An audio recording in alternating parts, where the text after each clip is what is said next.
You were the first one to jump in the race. You were the first one to drop out of the race. Now it looks like you might be the last, or one of the last, if not the last person to actually officially enter in it. Yeah. Why did you come back? Well, I thought I would have some difficulties that I needed to address over the last year. I had a few health concerns, and also I wanted to make sure that I was prepared to do more with my family. Family's really important to me. And for several months, I wasn't sure that I could go ahead and take care of those obligations the way I needed to, particularly my health. But over the last several months, I've done a good job of meeting with my healthcare professionals, taking care of some concerns I had to where I feel really good now. And my doctors have given me a pretty good bill of health. And so that kind of reinforced how I felt that I can do the job. Now the other part is, or was, should I be getting back in after dropping out?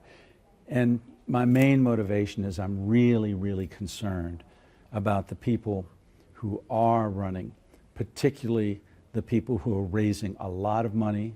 A lot of that money is from outside of San Antonio, from other parts of the state of Texas, from outside of the state of Texas.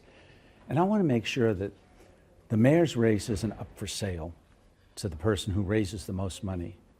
I want to make sure that people understand that it's going to take somebody who really understands how the city works, how it should be working, and not just somebody who can put on pretty commercials and say, I can do the job, because it takes so much more than that. I hear people say it's common sense, and it is common sense if you have the facts, if you have an understanding and a knowledge of how things are supposed to work, if you've got the experience of making things happening, then it is common sense. But if you don't have that background, that experience, and know how things work, it's not common sense, it's just an opinion. And the city shouldn't be run just by others' opinions until they really understand how things work. And there are some candidates who do understand how it works, other council candidates. But I'm really afraid that some people are looking to buy this office, that there's money coming in from other areas, that special interests may have an interest in the mayor's race in the city of San Antonio. And I want to speak against that. I hope to educate the community about that. Who specifically are you calling out on that? Well, there's three major candidates right now who have raised $150,000, $200,000, still raising tens of thousands of dollars from outside of San Antonio. You're talking about Altamirano, Pablos, and Ortiz Jones? Yeah. I respect what they may have done in their lives, but I don't think you can simply be a tech guru and run the city of San Antonio. I don't want to have an Elon Musk Jr. trying to tell us what to do in San Antonio. At the same time, somebody with the experience like Rolando Pablos, well, that's great experience in Austin, great experience maybe in Washington. But also, I don't want a puppet for Abbott trying to control the mayor's race in the city of San Antonio. And that's what I'm concerned about. And then, the other candidate, Ms. Jones, who had run for Congress, well, she's getting money from all over the country because she ran for Congress. But I don't think she has the understanding of what it takes to run the city. And I'm concerned about that special interest money coming in. And she's already lost the northwest part and the southwest part of San Antonio twice before. I don't know how she thinks she's going to be able to convince everybody in San Antonio to vote for her. But they're out there working at it, and I want to be out there trying to inform the people in this community about what it really takes to be a mayor for the city.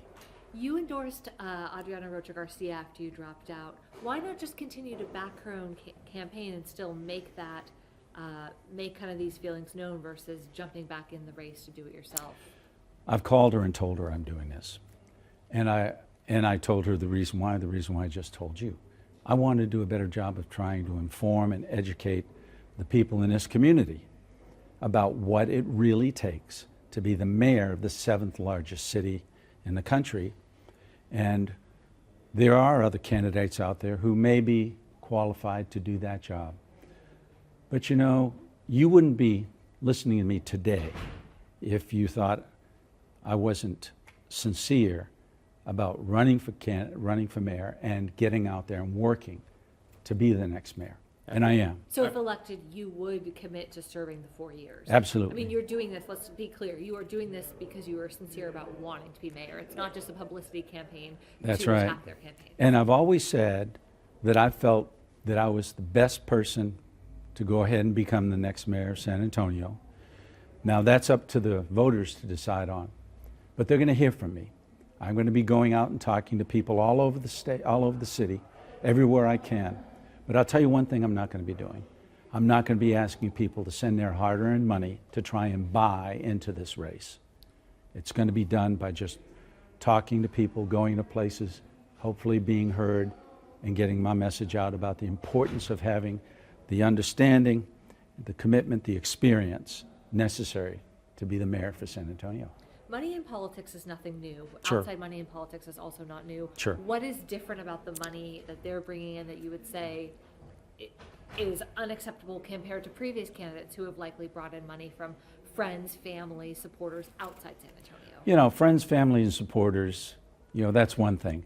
But special interests, private interests, corporations, companies, and of course I know corporations are limited, but, you know, people in certain areas are able to bundle just hundreds and hundreds of contributions by calling their friends, which is what I'm sure Abbott is doing in Austin right now. Calling people and say, hey, send 1,000 here, send 1,000 there. I'm sure that you know, Altamirano has friends on the West Coast, or friends in Austin in the tech industry saying, send them 1,000, send them 1,000, you know. Well, 1,000 thousands is $1 million. And that may be enough to buy this race. And you're saying that all three of those candidates, the biggest earners, you are worried that too much outside money is coming in. That's all right. three of them, not just any one of them. Outside money is outside influence. And I've lived in this city over 50 years. I've worked in the city, done all kinds of work in all parts of this community. And I don't think any of the other candidates have the experience and the really down-to-earth understanding. I mean, what? One of them comes from the Valley. One of them spent years and years out of Texas doing other things. Another one has just, you know, always been working with government. But the most important government is the local government that understands what the needs are for the people every day. Those top three candidates, I don't believe, have any idea what the true needs are for the people in this community on a daily basis.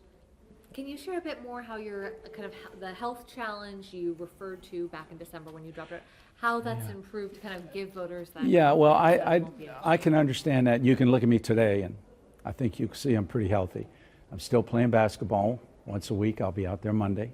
My concerns were legitimate, but I was able to go ahead and address them with healthcare professionals that put me on the right track, and I've been making adjustments within my diet, within my exercise routine, things of that nature, to make me feel much more comfortable and confident about my ability to be healthy and serve this community. So, you know, but I'm not going to get into the details. But there was never anything that was life-threatening, but there were conditions that, you know, can interfere with the quality of the life, and I think I've cleared those up. And when did you make your decision? Because we're, I mean, half Yeah. an hour before the I deadline. heard you Oh. Monday evening at the North Side Neighbors for Organized Development tell folks you weren't running. That's true. I didn't make the decision until Wednesday. And the more I read, the more I heard, the more I felt like I should step back in the race. And I have to say, everywhere I've gone, every group I've talked to have just said, we're so sorry you're not running. We hoped you were going to run. We were going to vote for you. So I think there is the support there. And I felt bad letting people down. But I don't think that I'm going to let them down by running right now. Do you feel like you're going to come in at a disadvantage since you've been out of the race now for 2.5 months? No, I don't think so. I don't think so. I've still been going places and talking to people. Like you said, you saw me the other day. And so, no, I don't feel any disadvantage at all.